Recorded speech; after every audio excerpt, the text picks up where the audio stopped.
愿一切有缘众生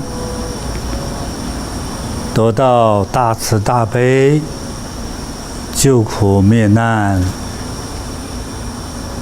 地藏王菩萨接引，远离地狱，不再受一切诸苦，往生富贵吉祥好人家，往生天道天国，享受清净自在，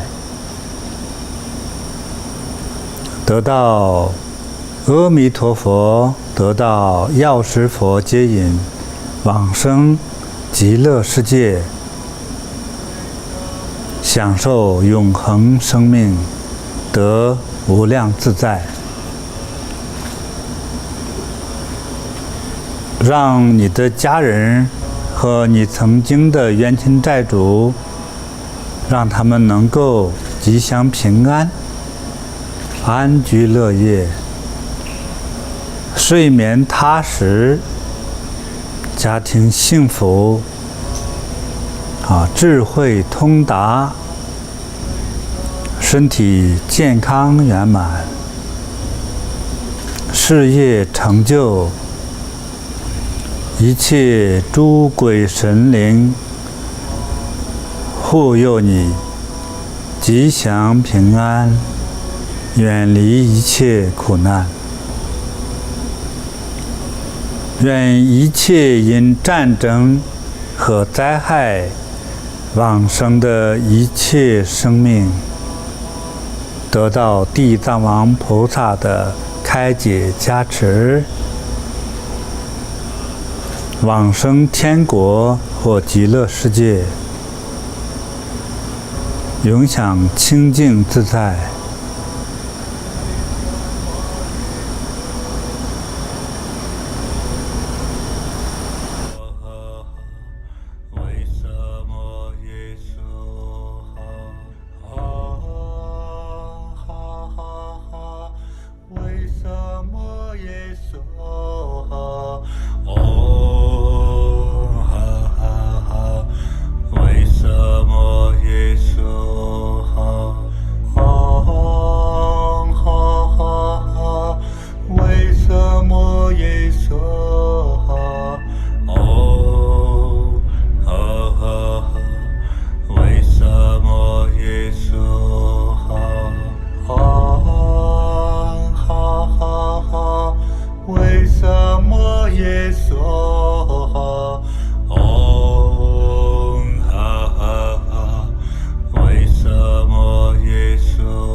在灭难，远离地狱，不再受一切苦，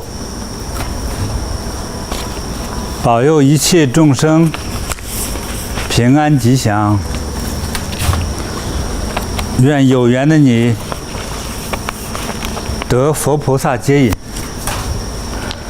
往生永住极乐世界。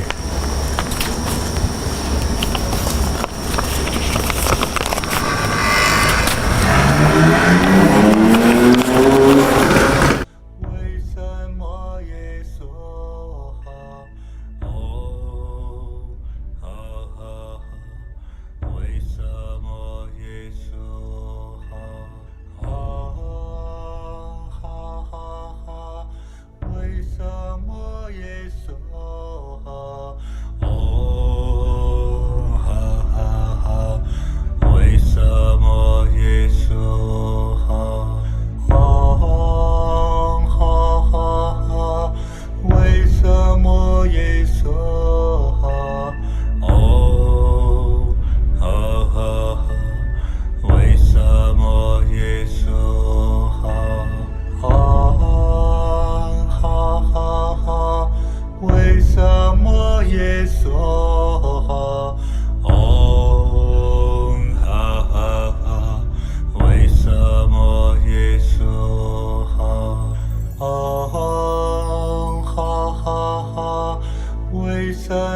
么耶稣？哦，哈哈哈，为什么耶稣？哈哈哈，为什么耶稣？哦。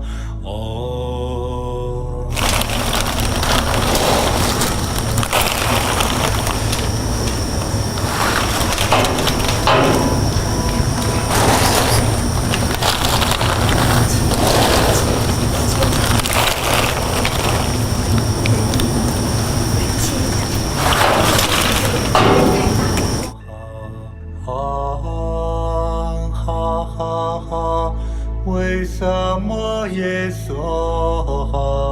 哦，哈哈哈，为什么耶稣？哦，哈哈哈，为什么耶稣？哦，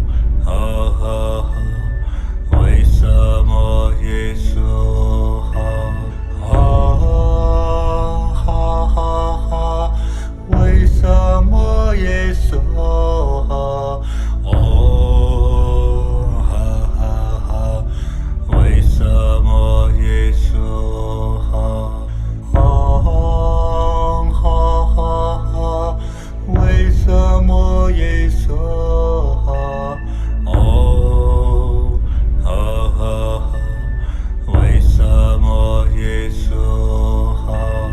哦，哈哈哈，为什么耶稣？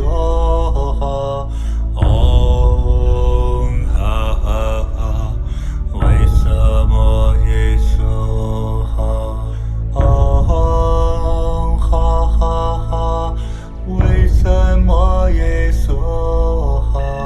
哦，哈哈哈，为什么耶稣？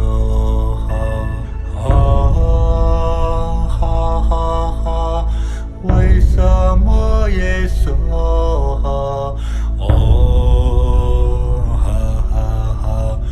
为什么耶稣？哦，哈哈哈，为什么耶稣？哦，哈哈哈，为什么耶稣？哦，哈哈哈，为什么耶稣？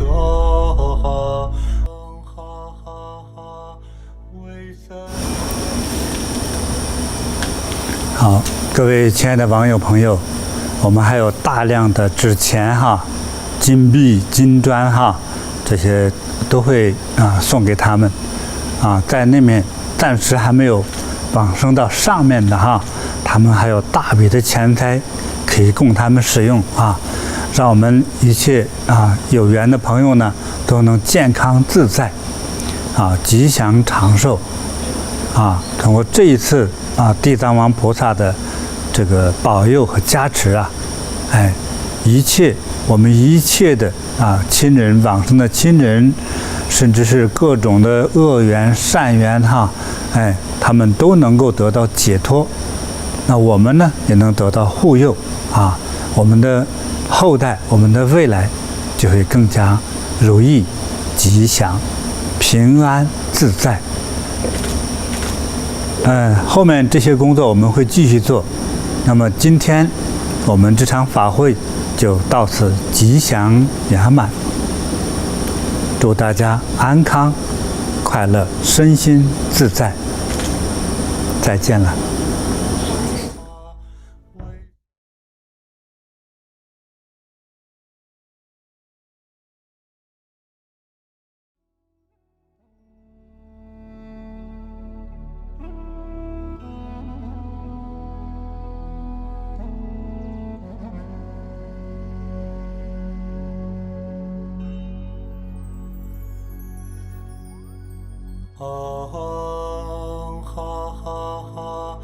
为什么耶稣？